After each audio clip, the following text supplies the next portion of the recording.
Hi guys, and welcome back to my channel. My name is Julia, and if you're new here, I am a realtor servicing St. Louis and surrounding areas. In today's video, we're going to go over the pros and cons of renting versus buying. A hot topic, I know.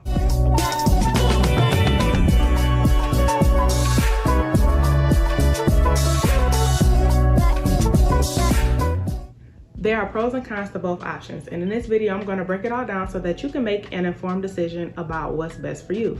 But before I continue, make sure to subscribe and make sure to ring the bell so that you don't miss any of my helpful content in the future. Let's begin with the pros of renting a home. The first pro would be flexibility. Renting allows you the freedom to move more easily, whether it be for a new job opportunity or you just simply want to change your lifestyle. Renting allows you to relocate without the financial burdens of selling your home. The next pro would be no maintenance costs.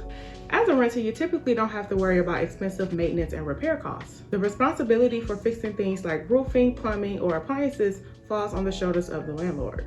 Next, we have lower upfront costs. Renting often requires a smaller financial upfront commitment compared to buying a home. You don't have to save up a ton of money for a down payment or closing costs, making it accessible to a wider range of people.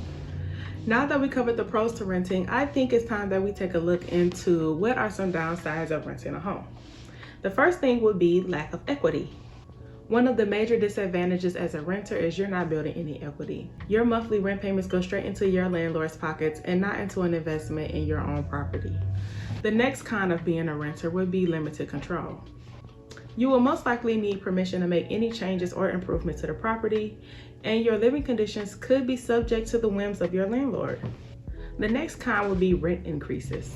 Rent prices can increase over time, leaving you with less predictable long-term housing costs. In some areas with high demand, the rent increases can be substantial, making it hard to afford to live in those particular areas.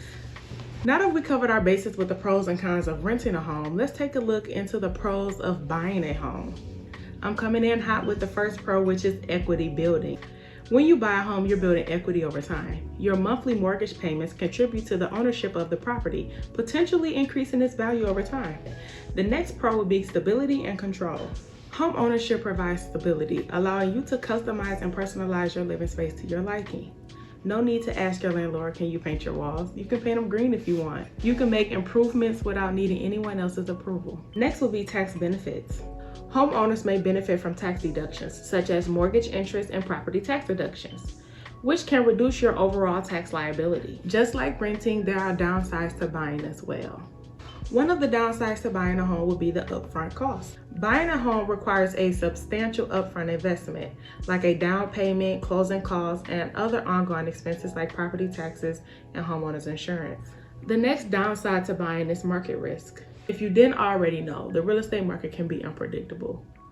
The value of your home may not always increase, and you may find yourself in a situation where your property is worth less than what you paid for it. The last kind of buying a home is maintenance responsibility. Homeowners are responsible for all maintenance and repairs, which could be costly and time-consuming. There's no landlord to repair the roofing or the plumbing. That is your responsibility. Those are my pros and cons for renting versus buying. There is no one-size-fits-all when it comes to the renting versus buying debate. It ultimately comes down to where you are in life, your lifestyle, and your long-term goals. Make sure to carefully consider the pros and cons for renting versus buying before you make your final decision. What do you think the right choice is for you? Let me know down in the comments. And if you found this video helpful, don't forget to give me a thumbs up, subscribe, and ring the notification bell so you don't miss any of my helpful content. My name is Julia, and I will see you hopefully in the next video.